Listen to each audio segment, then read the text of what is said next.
La lecture philosophique par Mathieu Guglielmino.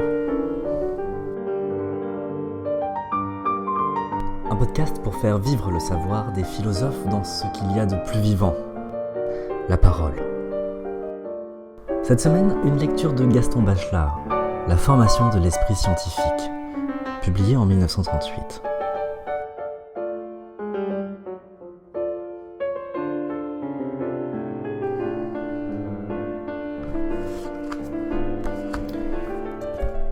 La formation de l'esprit scientifique. Gaston Bachelard, 1938. Discours préliminaire. 1. Rendre géométrique la représentation, c'est-à-dire dessiner les phénomènes et ordonner en série les événements décisifs d'une expérience, voilà la tâche première, où s'affirme l'esprit scientifique. C'est en effet de cette manière qu'on arrive à la quantité figurée, à mi-chemin entre le concret et l'abstrait, dans une zone intermédiaire où l'esprit prétend concilier les mathématiques et l'expérience, les lois et les faits. Cette tâche de géométrisation qui sembla souvent réalisée, soit après le succès du cartésianisme, soit après le succès de la mécanique newtonienne, soit encore avec l'optique de Fresnel, en vient toujours à révéler une insuffisance. Tôt ou tard, dans la plupart des domaines, on est forcé de constater que cette première représentation géométrique, fondée sur un réalisme naïf des propriétés spatiales, implique des convenances plus cachées, des lois topologiques moins nettement solidaires des relations métriques immédiatement apparentes. Bref, des liens essentiels plus profonds que les liens de la représentation géométrique familière. On sent peu à peu le besoin de travailler pour ainsi dire sous l'espace, au niveau des relations essentielles qui soutiennent et l'espace et les phénomènes.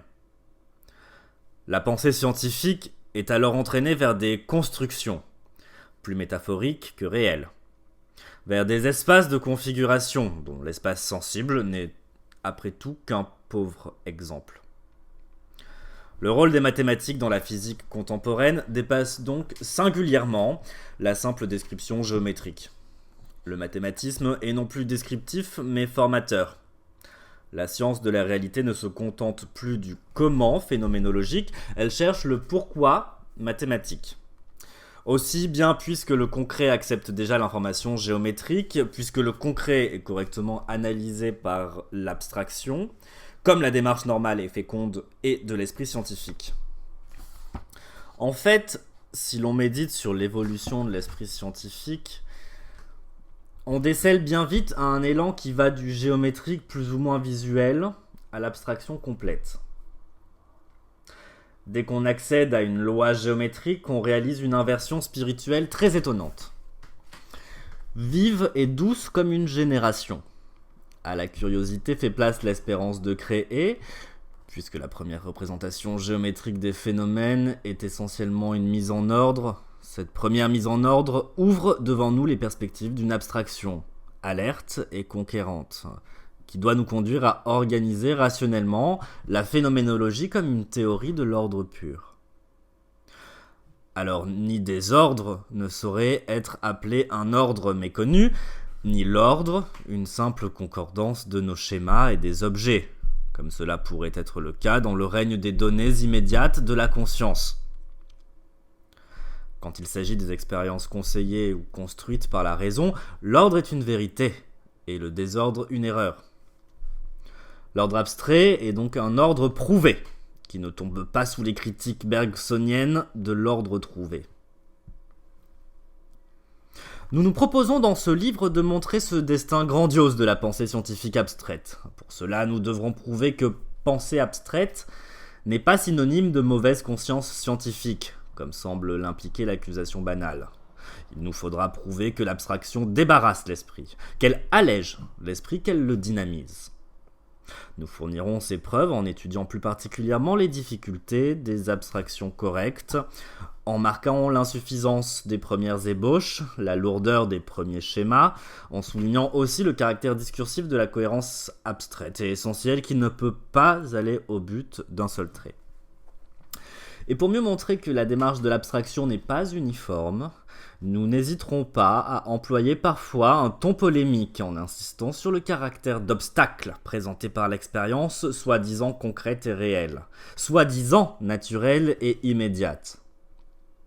Pour bien décrire le trajet, qui va de la perception réputée exacte à l'abstraction heureusement inspirée par les objections de la raison, nous étudierons de nombreux rameaux de l'évolution scientifique. Comme les solutions scientifiques ne sont jamais sur des problèmes différents, au même stade de maturation, nous ne présenterons pas une suite de tableaux d'ensemble. Nous ne craindrons pas d'émietter nos arguments pour rester au contact de faits aussi précis que possible. Cependant, en vue d'une clarté de premier aspect, si l'on nous forçait de mettre de grossières étiquettes historiques sur les différents âges de la pensée scientifique, nous distinguerions assez bien trois grandes périodes. La première période, représentant l'état pré-scientifique, comprendrait à la fois l'Antiquité classique et les siècles de Renaissance et d'efforts nouveaux avec le XVIe, le XVIIe, même le XVIIIe siècle. La deuxième période, représentant l'état scientifique, en préparation à la fin du XVIIIe siècle, s'étendrait sur tout le XIXe et sur le début du XXe siècle. En troisième lieu, nous fixerions très exactement l'ère du nouvel esprit scientifique en 1905, au moment où la relativité einsteinienne vient déformer des concepts primordiaux que l'on croyait à jamais immobiles. À partir de cette date, la raison multiplie ses objections. Elle dissocie et réapparente les notions fondamentales. Elle essaie les abstractions les plus audacieuses. Des pensées dont une seule suffirait à illustrer un siècle apparaissent en 25 ans, signe d'une maturité spirituelle étonnante. Telles sont la mécanique quantique, la mécanique ondulatoire de Louis de Broglie, la physique des matrices de Heisenberg, la mécanique de Dirac, les mécaniques abstraites, et bientôt, sans doute, les physiques abstraites qui ordonneront toutes les possibilités de l'expérience. Mais nous ne nous astreindrons pas à inscrire nos remarques particulières dans ce triptyque, qui ne nous permettrait pas de dessiner avec assez de précision les détails sur l'évolution psychologique que nous voulons caractériser. Encore une fois, les forces psychiques en action dans la connaissance scientifique sont plus confuses, plus étouffées, plus hésitantes qu'on ne l'imagine quand on les mesure du dehors, dans les livres où elles attendent le lecteur. Il y a si loin du livre imprimé au livre lu, si loin du livre lu au livre compris, assimilé, retenu, même chez un esprit clair. Il y a des zones obscures, des cavernes où continuent à vivre des ombres.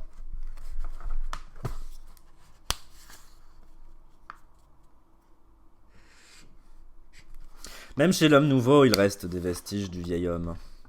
Mais chez l'homme nouveau... Ah non. En nous, le XVIIIe siècle continue sa vie sourde. Il peut hélas réapparaître. Nous n'y voyons pas, comme Meyerson, une preuve de la permanence et de la fixité de la raison humaine, mais bien plutôt une preuve de la somnolence du savoir, une preuve de cette avarice de l'homme cultivé ruminant sans cesse le même acquis.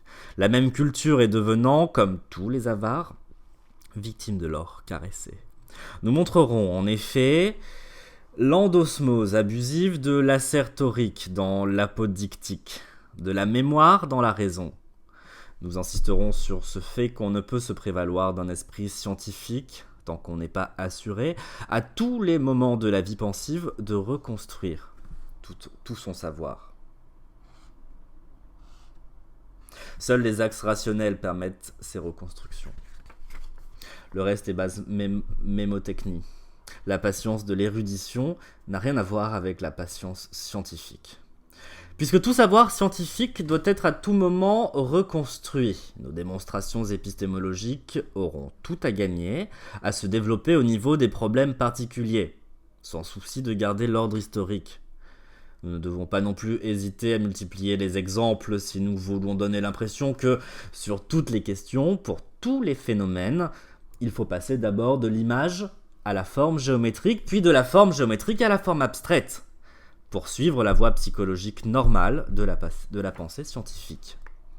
Nous partirons donc, presque toujours, Des images, souvent très pittoresques, de la phénoménologie première. Nous verrons comment et avec quelles difficultés se substituent à ces images les formes géométriques adéquates. Cette géométrisation, si difficile et si lente, on ne s'étonnera guère qu'elle s'offre longtemps comme une conquête définitive et qu'elle suffise à constituer le solide esprit scientifique tel qu'il apparaît au XIXe siècle. On tient beaucoup à ce qu'on a péniblement acquis. Il nous faudra pourtant prouver que cette géométrisation est un stade intermédiaire.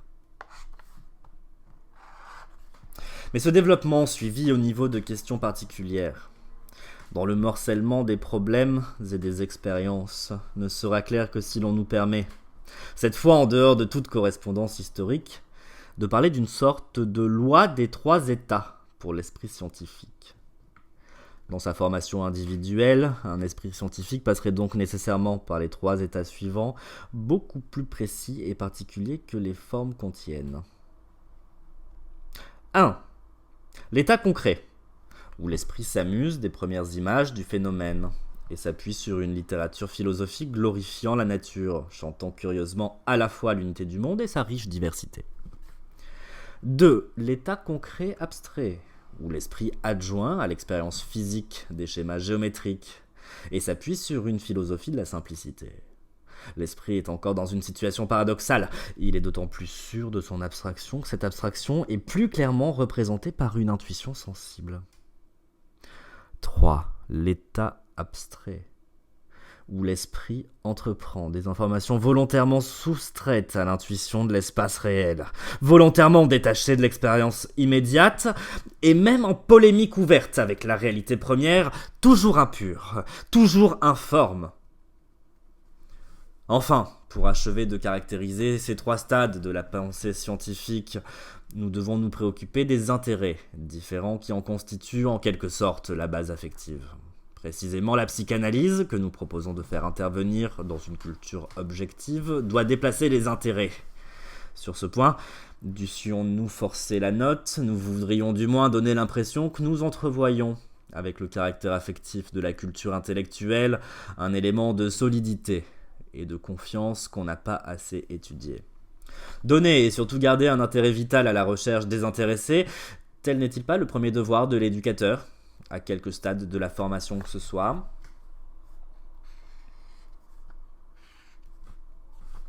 Mais cet intérêt a aussi son histoire, et il nous faudra tenter, au risque d'être accusé de facile enthousiasme, d'en bien marquer la force tout au long de la patience scientifique. Sans cet intérêt, cette patience serait souffrance. Avec cet intérêt, cette patience est une vie spirituelle.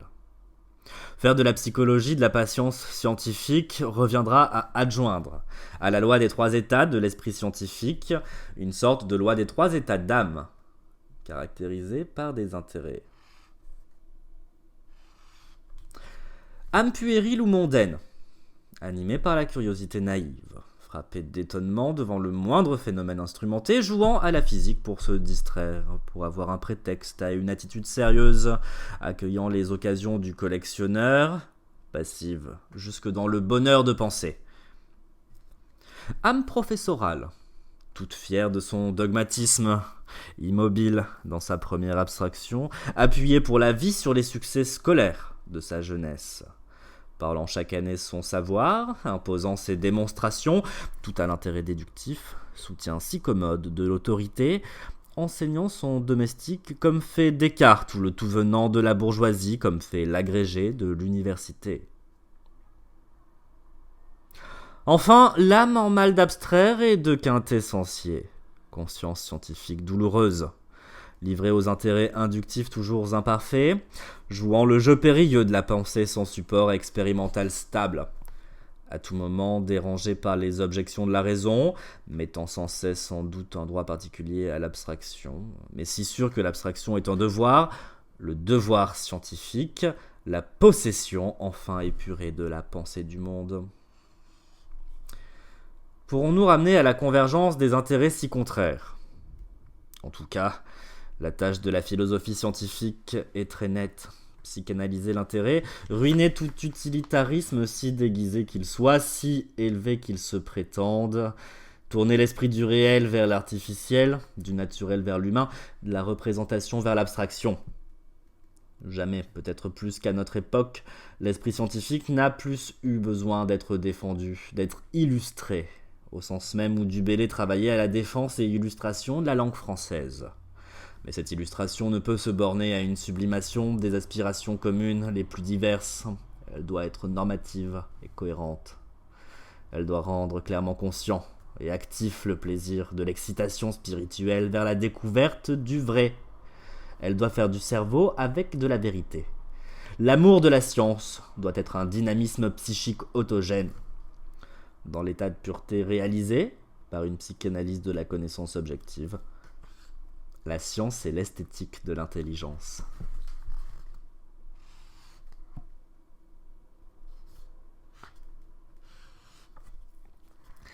Un mot maintenant sur le ton de ce livre. Comme nous nous donnons en somme pour tâche de retracer la lutte contre quelques préjugés, les arguments polémiques passent souvent au premier rang. Il est d'ailleurs bien plus difficile qu'on ne croit de séparer la raison architectonique de la raison polémique, car la critique rationnelle de l'expérience fait vraiment corps avec l'organisation théorique de l'expérience. Toutes les objections de la raison sont des prétextes à l'expérience. On a dit souvent qu'une hypothèse scientifique, qui ne peut se heurter à aucune contradiction, n'est pas loin d'être une hypothèse inutile. De même, une expérience qui ne rectifie aucune erreur, qui est platement vraie, sans débat, à quoi sert-elle ?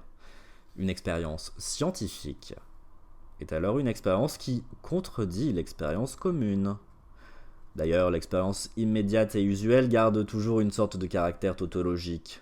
Elle se développe dans le règne des mots et des définitions. Elle manque précisément de cette perspective d'erreur rectifiée, qui caractérise, à notre avis, la pensée scientifique.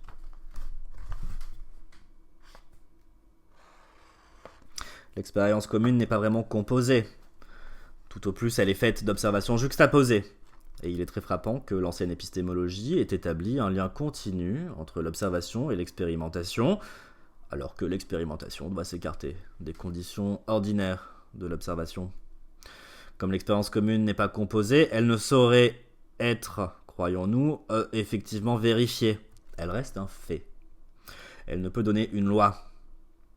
Pour confirmer scientifiquement le vrai, il convient de le vérifier à plusieurs points de vue différents. Penser une expérience, c'est alors cohérer un pluralisme initial.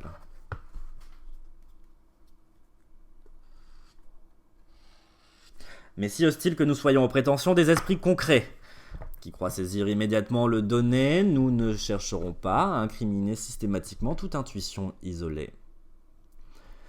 La meilleure preuve, c'est que nous donnerons des exemples où des vérités de fait arrivent à s'intégrer immédiatement dans la science. Cependant, il nous semble que l'épistémologue, différent en cela de l'historien, doit souligner, entre toutes les connaissances d'une époque, les idées fécondes. Pour lui, l'idée doit avoir plus qu'une preuve d'existence, elle doit avoir un destin spirituel.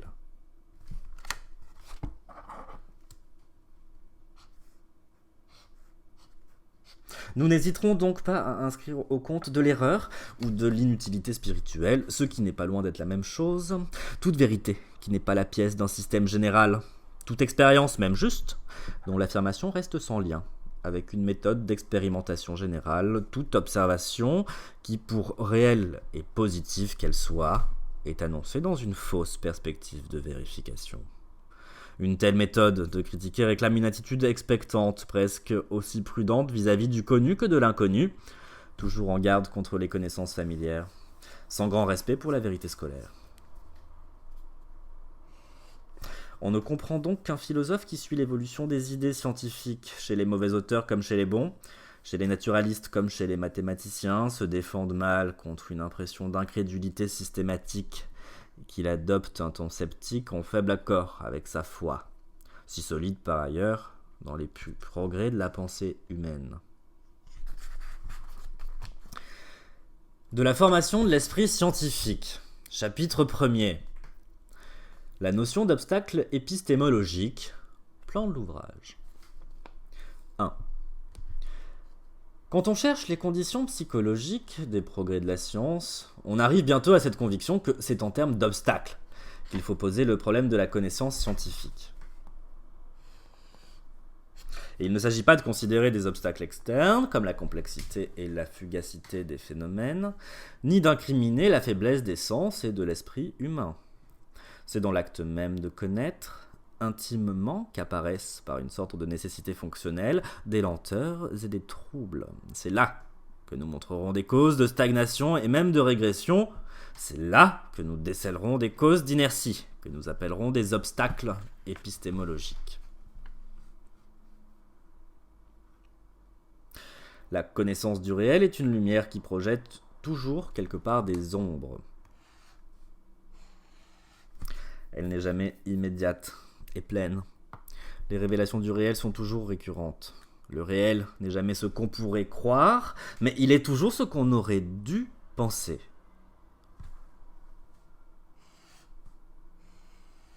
La pensée empirique est claire après coup, quand l'appareil des raisons a été mis au point. En revenant sur un passé d'erreur, on trouve la vérité en un véritable repentir intellectuel. En fait, on connaît contre une connaissance antérieure. On connaît contre une connaissance antérieure, en détruisant des connaissances mal faites, en surmontant ce qui, dans l'esprit même, fait obstacle à la spiritualisation. L'idée de partir de zéro pour fonder et accroître son bien ne peut venir que dans des cultures de simple juxtaposition, où un fait connu est immédiatement une richesse. Mais devant le mystère du réel, l'âme ne peut se faire par décret, ingénu. Il est alors impossible de faire d'un seul coup table rase des connaissances usuelles. Face au réel, ce qu'on croit savoir clairement offusque ce qu'on devrait savoir. Quand il présente à la culture scientifique, l'esprit n'est jamais jeune. Il est même très vieux, car il a l'âge de ses préjugés. Accéder à la science, c'est spirituellement rajeunir. C'est accepter une mutation brusque qui doit contredire un passé.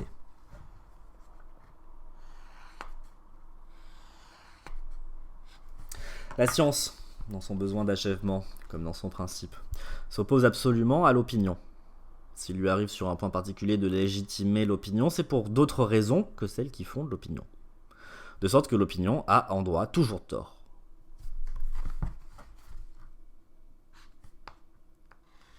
L'opinion pense mal, elle ne pense pas. Elle traduit des besoins en connaissance. En désignant les objets par leur utilité, elle s'interdit de les connaître. On ne peut rien fonder sur l'opinion. Il faut d'abord la détruire. Elle est le premier obstacle à surmonter. Il ne suffirait pas, par exemple, de la rectifier sur des points particuliers, en maintenant comme une sorte de morale provisoire, une connaissance vulgaire provisoire. L'esprit scientifique nous interdit d'avoir une opinion sur des questions que nous ne comprenons pas, sur des questions que nous ne savons pas formuler clairement. Avant tout, il faut savoir poser des problèmes. Et quoi qu'on dise, dans la vie scientifique, les problèmes ne se posent pas d'eux-mêmes.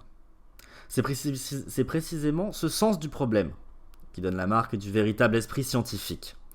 Pour un esprit scientifique, toute connaissance est une réponse à une question. S'il n'y a pas eu de question, il ne peut pas y avoir connaissance scientifique. Rien ne va de soi, rien n'est donné, tout est construit. Une connaissance acquise par un effort scientifique peut elle-même décliner. La question abstraite et franche s'use. La réponse concrète reste. Dès lors, l'activité spirituelle s'invertit et se bloque. Un obstacle épistémologique s'incruste sur la connaissance non questionnée. Des habitudes intellectuelles qui furent utiles et saines peuvent, à la longue, entraver la recherche. Notre esprit, dit justement M. Bergson, a une irrésistible tendance à considérer comme plus claire l'idée qui lui sert le plus souvent. L'idée gagne ainsi une clarté intrinsèque abusive. À l'usage, les idées se valorisent indûment. Une valeur en soi s'oppose à la circulation des valeurs. C'est un facteur d'inertie pour l'esprit. Parfois, une idée dominante polarise un esprit dans sa totalité. Un épistémologue irrévérencieux disait il y a quelques 20 ans que les grands hommes sont utiles à la science dans la première moitié de leur vie, nuisibles dans la seconde moitié. L'instinct formatif est si persistant chez certains hommes de pensée qu'on ne doit pas s'alarmer de cette boutade. Mais enfin, l'instinct formatif finit par céder devant l'instinct conservatif. Il vient un temps où l'esprit aime mieux ce qui confirme son savoir que ce qui le contredit, où il aime mieux les réponses que les questions. Alors l'instinct conservatif domine. La croissance spirituelle s'arrête. Comme on le voit, nous n'hésitons pas à invoquer les instincts pour marquer la juste résistance de certains obstacles épistémologiques. C'est une vue que nos développements essaieront de justifier. Mais dès maintenant, il faut se rendre compte que la connaissance empirique, qui est celle que nous étudions presque uniquement dans cet ouvrage, engage l'homme sensible par tous les caractères de sa sensibilité.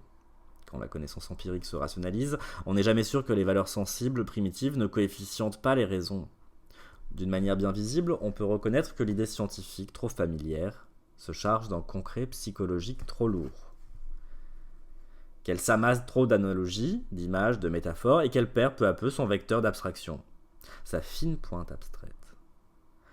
En particulier, c'est versé dans un vain optimisme que de penser que savoir sert automatiquement à savoir. Que la culture devient d'autant plus facile qu'elle est plus étendue.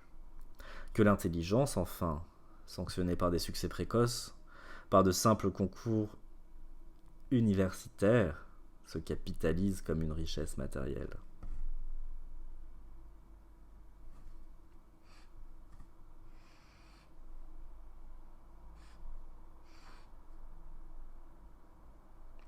En admettant même qu'une tête bien faite échappe au narcissisme intellectuel si fréquent dans la culture littéraire, dans l'adhésion passionnée au jugement du goût, on peut sûrement dire qu'une tête bien faite est malheureusement une tête fermée.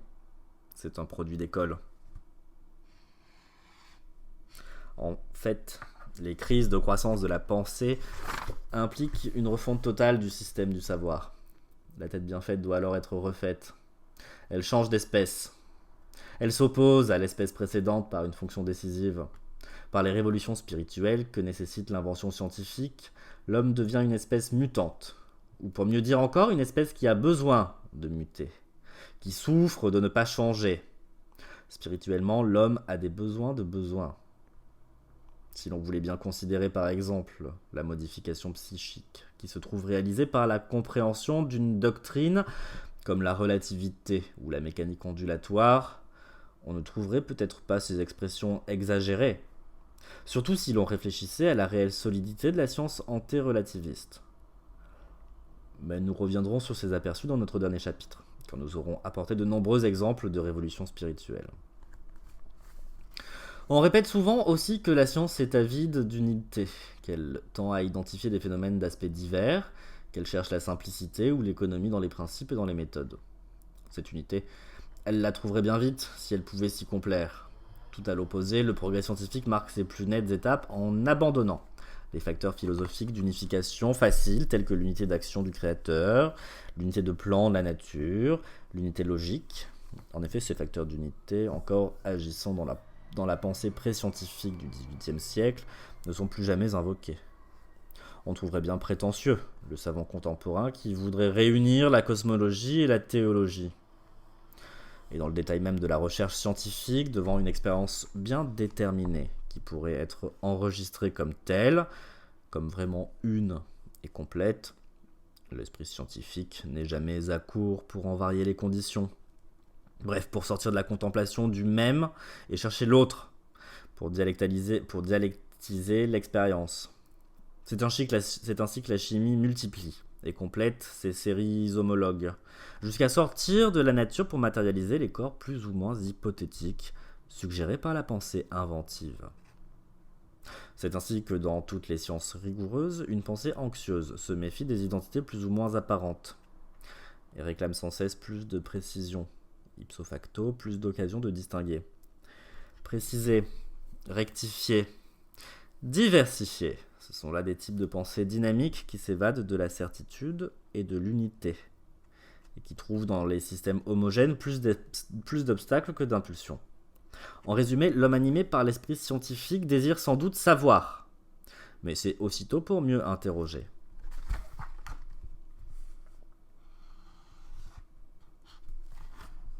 Deux. La notion d'obstacle épistémologique peut être étudiée dans le développement historique de la pensée scientifique et dans la pratique de l'éducation. Dans l'un et l'autre cas, cette étude n'est pas commode. L'histoire, dans son principe, est en effet hostile à tout jugement normatif. Et cependant, il faut bien se placer à un point de vue normatif, si l'on veut juger de l'efficacité d'une pensée. Tout ce qu'on rencontre dans l'histoire de la pensée scientifique est loin de servir effectivement à l'évolution de cette pensée. Certaines connaissances, même justes, arrêtent trop tôt des recherches utiles. L'épistémologue doit donc trier les documents recueillis par l'historien. Il doit les juger du point de vue de la raison, et même du point de vue de la raison évoluée. Car c'est seulement de nos jours que nous pouvons pleinement juger les erreurs du passé spirituel. D'ailleurs, même dans les sciences expérimentales, c'est toujours l'interprétation rationnelle qui fixe les faits à leur juste place. C'est sur l'axe expérience-raison, et dans le sens de la rationalisation, que se trouve à la fois le risque et le succès. Il n'y a que la raison qui dynamise la recherche, car c'est elle seule qui suggère au-delà de l'expérience commune, immédiate et spécieuse, l'expérience scientifique, indirecte et féconde. C'est donc l'effort de rationalité et de construction qui doit retenir l'attention de l'épistémologue. On peut voir ici ce qui distingue le métier de l'épistémologue de celui de l'historien des sciences. L'historien des sciences doit prendre les idées comme des faits. L'épistémologue doit prendre des faits comme des idées, en les insérant dans un système de pensée. On va redire. L'historien des sciences doit prendre les idées comme des faits. L'épistémologue doit prendre les faits comme des idées, en les insérant dans un système de pensée. Un fait mal interprété par une époque reste un fait pour l'historien. C'est, au gré de l'épistémologue, un obstacle. C'est une contre-pensée. C'est surtout en approfondissant la notion d'obstacle épistémologique qu'on donnera sa pleine valeur spirituelle à l'histoire de la pensée scientifique. Trop souvent, le souci d'objectivité qui amène l'historien des sciences à répertorier tous les textes ne va pas jusqu'à mesurer les variations psychologiques dans l'interprétation d'un même texte. À une même époque, sous un même mot, il y a des concepts si différents. Ce qui nous trompe, c'est que le même mot à la fois désigne et explique. La désignation est la même, l'explication est différente. Par exemple, au téléphone correspondent des concepts qui diffèrent totalement pour l'abonné, pour la téléphoniste, pour l'ingénieur, pour le mathématicien, préoccupé des équations différentielles du courant téléphonique. L'épistémologue doit donc s'efforcer de saisir les concepts scientifiques dans des synthèses psychologiques effectives, c'est-à-dire dans des synthèses psychologiques progressives, en établissant à propos de chaque notion une échelle de concepts, en montrant comment un concept en a produit un autre. C'est lié à un autre. Alors il aura quelques chances de mesurer une efficacité épistémologique. Aussitôt, la pensée scientifique apparaîtra comme une difficulté vaincue, comme un obstacle surmonté. Dans l'éducation, la notion d'obstacle pédagogique est également méconnue. J'ai souvent été frappé du fait que les professeurs de sciences, plus encore que les autres si c'est possible, ne comprennent pas qu'on ne comprenne pas. Peu nombreux sont ceux qui ont creusé la psychologie de l'erreur, de l'ignorance et de l'irréflexion. Le livre de M. Gérard Varret est resté sans écho. Les professeurs de sciences imaginent que l'esprit commence comme une leçon, qu'on peut toujours refaire une culture nonchalante en redoublant une classe, qu'on peut faire comprendre une démonstration en la répétant point pour point. Ils n'ont pas réfléchi au fait que l'adolescent arrive dans la classe de physique avec des connaissances empiriques déjà constituées. Il s'agit alors non pas d'acquérir une culture expérimentale, mais bien de changer de culture expérimentale, de renverser les obstacles déjà amoncelés par la vie quotidienne. Un seul exemple, l'équilibre des corps flottants fait l'objet d'une intuition familière qui est un tissu d'erreurs. D'une manière plus ou moins nette, on attribue une activité au corps qui flotte, mieux au corps qui nage. Si l'on essaie avec la main d'enfoncer un morceau de bois dans l'eau, il résiste. On n'attribue pas facilement la résistance à l'eau. Il est dès lors assez difficile de faire comprendre le principe d'Archimède dans son étonnante simplicité mathématique si l'on n'a pas d'abord critiqué et désorganisé le complexe impur des intuitions premières. En particulier, sans cette psychanalyse des erreurs initiales, on ne fera jamais comprendre que le corps qui émerge et le corps complètement immergé obéissent à la même loi. Ainsi, toute culture scientifique doit commencer, comme nous l'expliquerons longuement, par une catharsis intellectuelle et affective. Reste ensuite la tâche la plus difficile, mettre la culture scientifique en état de mobilisation permanente. Remplacer le savoir fermé et statique par une connaissance ouverte et dynamique. Dialectiser toutes les variables expérimentales. Donner enfin à la raison des raisons d'évoluer. Ces remarques pourraient être généralisées. Elles sont plus visibles dans l'enseignement scientifique, mais elles trouvent place à propos de tout effort éducatif. Au cours d'une carrière déjà longue et diverse, je n'ai jamais vu un éducateur changer de méthode d'éducation. Un éducateur n'a pas le sens de l'échec, précisément parce qu'il se croit un maître. Qui enseigne, commande. D'où une coulée d'instinct. Messieurs von Monaco et Mourgue ont justement noté cette difficulté de réforme chez les méthodes d'éducation, en invoquant le poids des instincts chez les éducateurs. Il y a des individus auxquels tout conseil relatif aux erreurs d'éducation qu'ils commettent est absolument inutile, parce que ces soi-disant erreurs ne sont que l'expression d'un comportement instinctif. À vrai dire, messieurs von Monaco et Mourgue visent des individus psychopathes. Mais la relation psychologique de maître à élève est une relation facilement pathogène. L'éducateur et l'éduqué relèvent d'une psychanalyse spéciale. En tout cas, l'examen des formes intérieures du psychisme ne doit pas être négligé si l'on veut caractériser tous les éléments de l'énergie spirituelle et préparer une régulation cognito-affective indispensable au progrès de l'esprit scientifique. D'une manière plus précise, déceler les obstacles épistémologiques, c'est contribuer à fonder les rudiments d'une psychanalyse de la raison.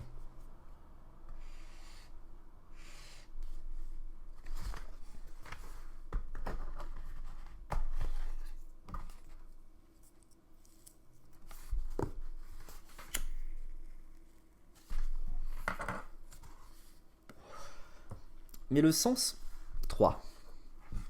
Mais le sens de ces remarques générales ressortira mieux quand nous aurons étudié des obstacles épistémologiques très particuliers et des difficultés bien définies. Voici alors le plan que nous allons suivre dans cette étude. La première expérience, ou pour parler plus exactement l'observation première, est toujours un premier obstacle pour la culture scientifique. En effet, cette observation première se présente avec un luxe d'images, elle est pittoresque, concrète, naturelle, facile, il n'y a qu'à la décrire et s'émerveiller. On croit alors la comprendre. Nous commencerons notre enquête en caractérisant cet obstacle et en montrant qu'il y a rupture et non pas continuité entre l'observation et l'expérimentation.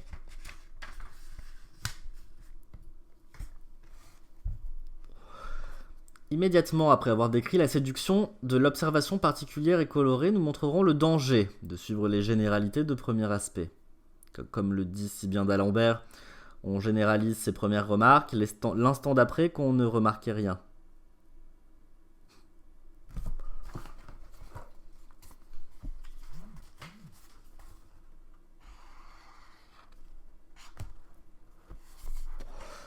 Nous verrons aussi l'esprit scientifique entravé à sa naissance par deux obstacles, en quelque manière opposés. Nous aurons donc l'occasion de saisir la pensée empirique dans une oscillation, pleine de saccades et de tiraillements, finalement toutes désarticulées.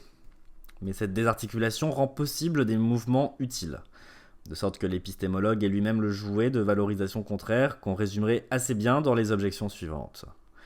Il est nécessaire que la pensée quitte l'empirisme immédiat. La pensée empirique prend donc un système. Mais le premier système est faux. Il est faux, mais il a du moins l'utilité de décrocher la pensée en l'éloignant de la connaissance sensible. Le premier système mobilise la pensée. L'esprit constitué dans un système peut alors retourner à l'expérience avec des pensées baroques, mais agressives, questionneuses, avec une sorte d'ironie métaphysique bien sensible chez les jeunes expérimentateurs, si sûrs d'eux-mêmes, si prêts à observer le réel en fonction de leur théorie. De l'observation au système, on va ainsi des yeux ébahis aux yeux fermés. Il est d'ailleurs très remarquable que d'une manière générale, les obstacles à la culture scientifique se présentent toujours par paires. C'est au point qu'on pourrait parler d'une loi psychologique de la bipolarité des erreurs. Dès qu'une difficulté se révèle importante, on peut être sûr qu'en la tournant, on butera sur un obstacle opposé. Une telle régularité dans la dialectique des erreurs ne peut venir naturellement du monde objectif. À notre avis, elle provient de l'attitude polémique de la pensée scientifique devant la cité savante. Comme dans une activité scientifique, nous devons inventer. Nous devons prendre le phénomène d'un nouveau point de vue. Mais il nous faut légitimer notre invention. Nous pensons alors notre phénomène en critiquant le phénomène des autres.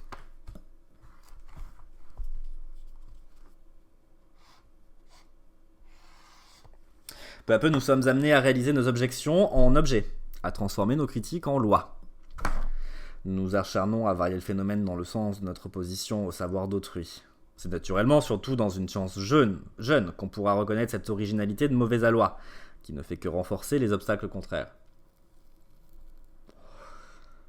Quand nous aurons ainsi bordé notre problème par l'examen de l'esprit concret et de l'esprit systématique, nous en viendrons à des obstacles un peu plus particuliers. Alors notre plan sera nécessairement flottant, et nous n'éviterons guère les redites, car il est de la nature d'un obstacle épistémologique d'être confus et polymorphe. Il est bien difficile aussi d'établir une hiérarchie de l'erreur et de suivre un ordre pour décrire les désordres de la pensée.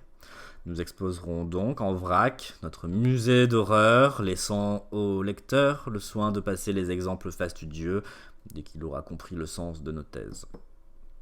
Nous examinerons successivement le danger de l'explication par l'unité de la nature, par l'utilité des phénomènes naturels. Nous ferons un chapitre spécial pour marquer l'obstacle verbal, c'est-à-dire la fausse explication obtenue à l'aide d'un mot explicatif, par cet étrange renversement qui prétend développer la pensée en analysant un concept, au lieu d'impliquer un concept particulier dans une synthèse rationnelle.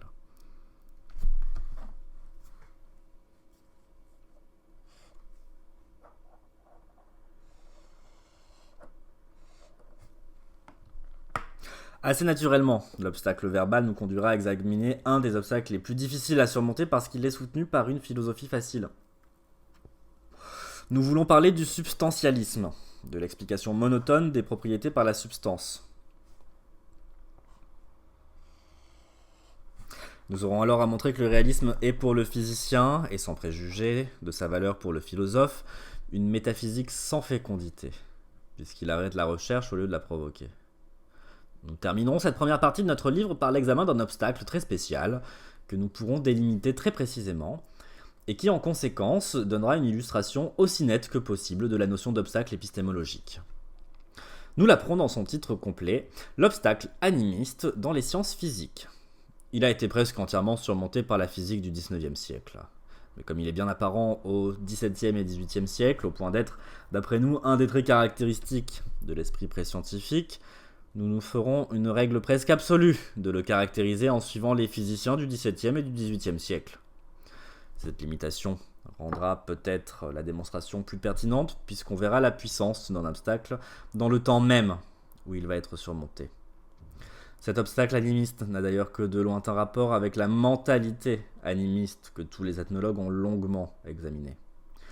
Nous donnerons une grande extension à ce chapitre, précisément parce qu'on pourrait croire qu'il y a là qu'un trait particulier et pauvre. Avec l'idée de substance et avec l'idée de vie, conçues l'une et l'autre sur le mode ingénu, s'introduisent dans les sciences physiques d'innombrables valorisations qui viennent faire tort aux véritables valeurs de la pensée scientifique.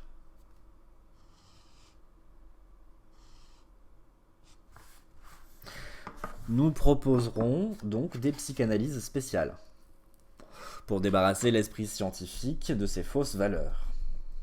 Après les obstacles que doit surmonter la connaissance empirique, nous en viendrons, dans l'avant-dernier chapitre, à montrer les difficultés de l'information géométrique et mathématique, les difficultés de fonder une physique mathématique susceptible de provoquer des découvertes. Là encore, nous amasserons des exemples pris dans des systèmes maladroits, dans les géométrisations malheureuses. On verra comment la fausse rigueur bloque la pensée. Comment un premier système mathématique empêche parfois la compréhension d'un système nouveau. Nous nous bornerons d'ailleurs à des remarques assez élémentaires pour laisser à notre livre son aspect facile. D'ailleurs, pour achever notre tâche dans cette direction, il nous faudrait étudier, du même point de vue critique, la formation de l'esprit mathématique. Nous avons réservé cette tâche pour un autre ouvrage.